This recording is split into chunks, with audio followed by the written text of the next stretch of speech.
is it that when we hear the names Zeus, Poseidon, Athena, Hercules, we immediately think of fantasy, mythology, epic Hollywood stories? But when we hear the names Shango, Ogun, Yemoja, Amadioha, we think of something scary, evil, diabolical. No one has worse press than traditional African religion. Even making this video, I was very nervous. We can't talk about pre-colonial Nigeria if we don't talk about the spiritual beliefs that guided the culture. Because what people believe shape their daily lives, their societal and political structures, and the way they interact with each other. So today we're going to talk about the demonization of pre-colonial spiritual beliefs. For many African societies, what the West called religion was simply a way of life. There was no split between the secular and the sacred. The Kenyan philosopher John Mbiti perfectly puts it, wherever the African is, there is his religion. So when colonialism arrived, it didn't just introduce a new religion, it introduced a new way of life. So the first way African spirituality was demonized was through language and propaganda. British newspapers and missionary reports began circulating sensational stories about the dark continent. And these stories and tales created a moral panic in Britain.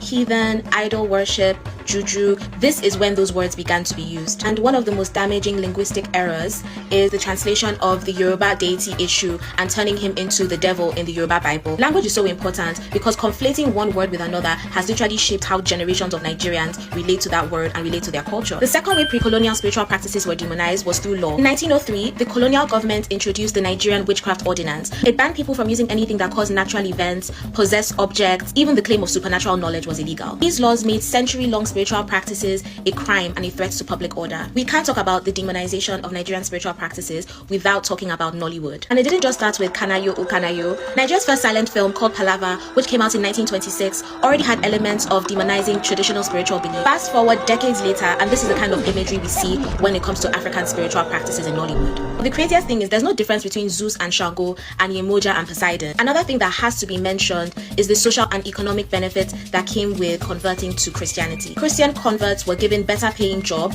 and they had closer proximity to the white man, which placed them in a better place societally. So the demonization of African spiritual beliefs was done intentionally through language, law, and culture.